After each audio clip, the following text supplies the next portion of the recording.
Hello, welcome back to CInemaBurger, where I bring you movie reviews from a different perspective. We conclude our 2020 movie catch-up with a movie I've been waiting to watch for a long time, and that is Freaky. Now, it's written and directed by Christopher Landon and produced by Jason Blum. Now, Christopher Landon wrote and directed both Happy Death Day movies, so when I saw that, I was excited to see this latest movie. Now, Freaky is your typical Freaky Friday movie, but with a horror twist, where a serial killer and a high school girl switch bodies. Now that's like a nice, twist on a movie. It's can be considered a remake because it's the same overall concept with a new plot and genre. So I'm like, all right, they're not just remaking the same movie; they're having some more fun with it. So the movie starts out talking like all these high school kids talking about like, oh, there's this killer every year and around Halloween, and it's like expendable teenagers. No one cares about them, and of course a killer in a mask comes to this abandoned house and starts killing people. Now the killer is Vince Vaughn. Now normally he's known for comedy, but he is of course done some decent drama where he can be pretty intimidating, like the movie Domestic Disturbance, first of all, and then also kind of the remake of Psycho. But he's like killing these teenagers. Of course, they're all shallow and one-note characters, so you don't care that they die.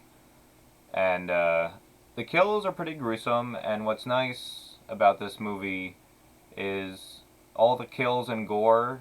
One, there is gore because it's rated R, and two, they're done practically. It's not just CG blood and things like that, which is kind of rare in today's media, which is sad. Now they find this magic knife that has powers or whatever, and that's what Vince Vaughn uses to eventually stab Catherine Newton. Now she's a very shy character. Her sister's a cop. Her dad passed away years ago, so she kind of spends a lot of time with the mom.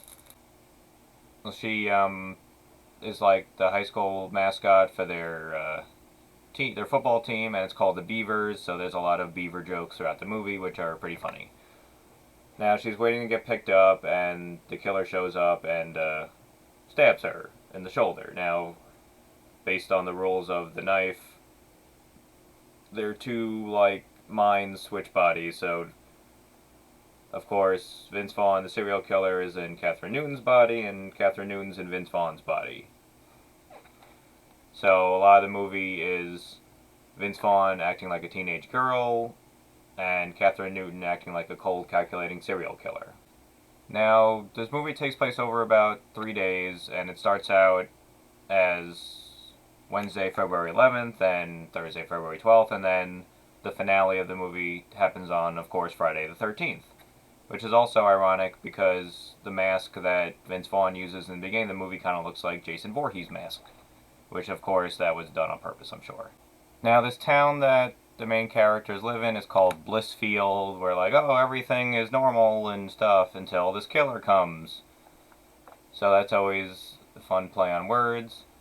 Now, Alan Ruck plays this shop teacher that kind of picks on Catherine Newton and singles her out a lot, and eventually he gets killed, where Catherine Newton pushes him onto a buzzsaw and slices him in half. And what's nice is it's a real effect. I watched the bonus features.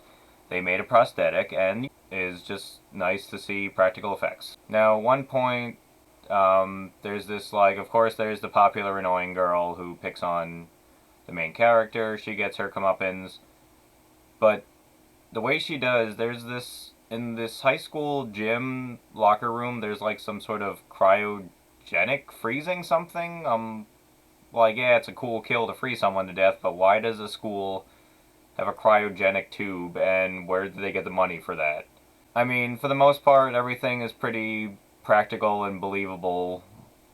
Magic knives taking into consideration, but it's why does the school have a cryogenic tube? That one bothered me a little bit, but I think I'm just nitpicking at this point. Now, of course, if they don't switch bodies back, the killer and the high school girl, they stay that way forever, so they have to, one, she has to convince her friends that she's in the body of Vince Vaughn, which is takes a pretty short amount of time, honestly. Of course, like telling them things that only she would know. And, I mean, for the most part, this movie is formulaic. I mean, a lot of movies are. But it's an enjoyable movie. And of course, it's at another cliche at the end. It's like, oh, after being shot, the killer's still alive until they get killed again. And, yeah, Catherine Newton's pretty good. I wish they gave her more screen time as the killer. Vince Vaughn is hilarious as both the serial killer and the teenage girl.